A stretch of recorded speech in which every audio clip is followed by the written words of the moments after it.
नमस्कार, मैं हूं अभिषेक त्यागी। हमेशा यह कहा जाता है कि अच्छा राजा कौन हो, तो अच्छे राजा की अगर परिभाषा है तो वो ये है कि अच्छा राजा वो होता है जो जनता की फिक्र करता है, जनता के बारे में सोचता है, उनकी परेशानियों को अपनी परेशानी समझता है, उनकी परेशानियों का निवारण करता है, जनता की मुसीबतों को अपनी मुसीबत समझकर उन्हें वक्त रहते खत्म करता है। और इसी तरीके की कहानी योगी आदित्यनाथ को लेकर की जाती है। उत्तर प्रदेश के सीएम योगी आदित्यनाथ जब अपना जनता दरबार लगाते हैं, अब वो जनता दरबार चाहे 5 कालिदास मार्ग पर लगे या फिर गोरखनाथ मंदिर के अंदर, योगी आदित्यनाथ हमेशा अपने सामने जो लोग परेशानी लेकर आते हैं उनकी सुनवाई करते हैं और उनकी मुसीबतों का हल निकालते हैं। लेकिन इस वक्त उत्तर प्रदेश से 2 तस्वीरें सामने आ रही हैं। इन 2 तस्वीरों ने साफ कर दिया है कि वास्तव में योगी आदित्यनाथ कितने अच्छे राजा हैं, उत्तर प्रदेश के कितने अच्छे सीएम हैं और किस तरीके से वो लोगों की परेशानियों को समझते हैं।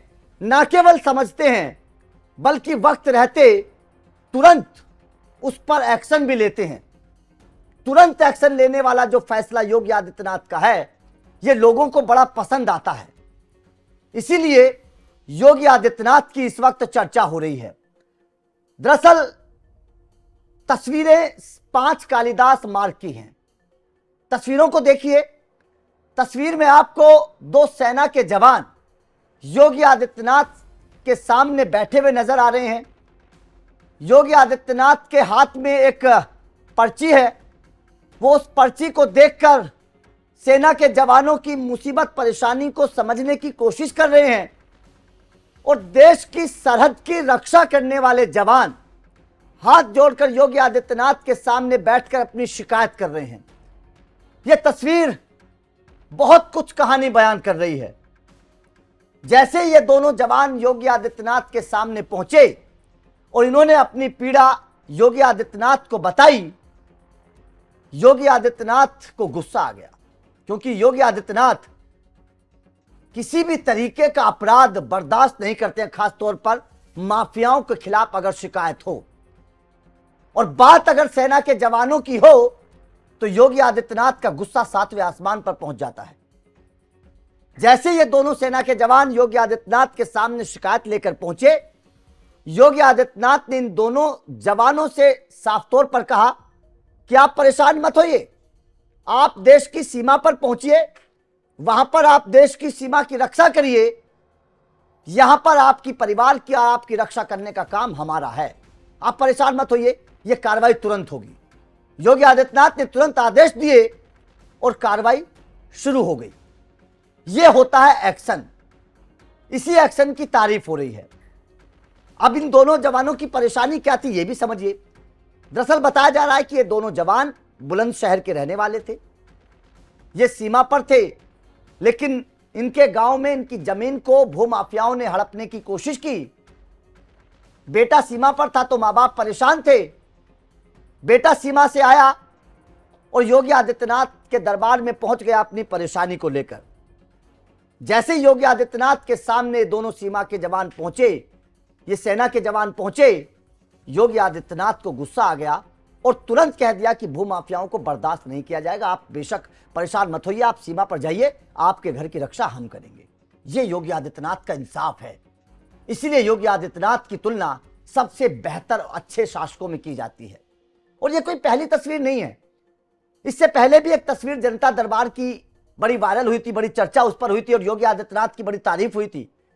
एक महिला योगी आदित्यनाथ के सामने पहुंचती है, उसकी गोद में एक छोटा सा बच्चा होता है। तस्वीर आप देख रहे हैं, छोटा सा बच्चा महिला की गोद में है और महिला योगी आदित्यनाथ के सामने अपनी गुहार लगाती है और बोलती है कि 7 महीने का बच्चा है, मेरी आर्थिक हालत ठीक नहीं है, यह बच्चा हृदय रोग से जूझ रहा है, परेशान है, कृपया हमारी मदद करें। बस जैसे इस महिला की आंखों में योगी आदित्यनाथ ने आंसू देखे, दिल पिघल गया। योगी आदित्यनाथ ने तुरंत एम्बुलेंस से बच्चे को केजीएमयू भेजने का आदेश दिया और उसके इलाज का इंतजाम कर दिया। इसे बोलते हैं एक अच्छा शासक। इसीलिए योगी आदित्यनाथ के शासन की, उनके इंसाफ की तारीफ होती है। योगी आदित्यनाथ ने जिस तरीके से सेना के जवानों को इंसाफ दिलाने की बात कही, उससे पहले महिला को इंसाफ दिलाने की बात कही, इसने इस वक्त उत्तर प्रदेश की राजनीति में और हिंदुस्तान के सबसे बेहतर मुख्यमंत्रियों की अगर बात होती है तो योगी आदित्यनाथ को सबसे ऊपर लाकर खड़ा कर दिया है।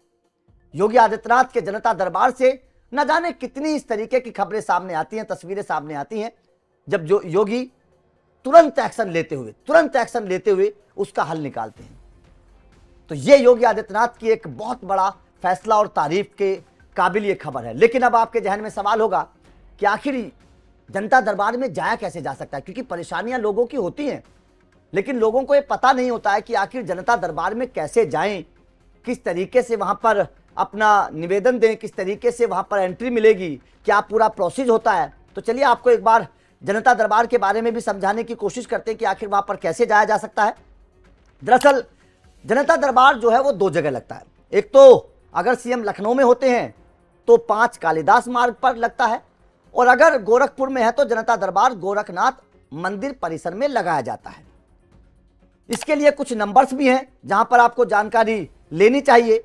वो नंबर एक बार हम आप लोगों को बता देते हैं।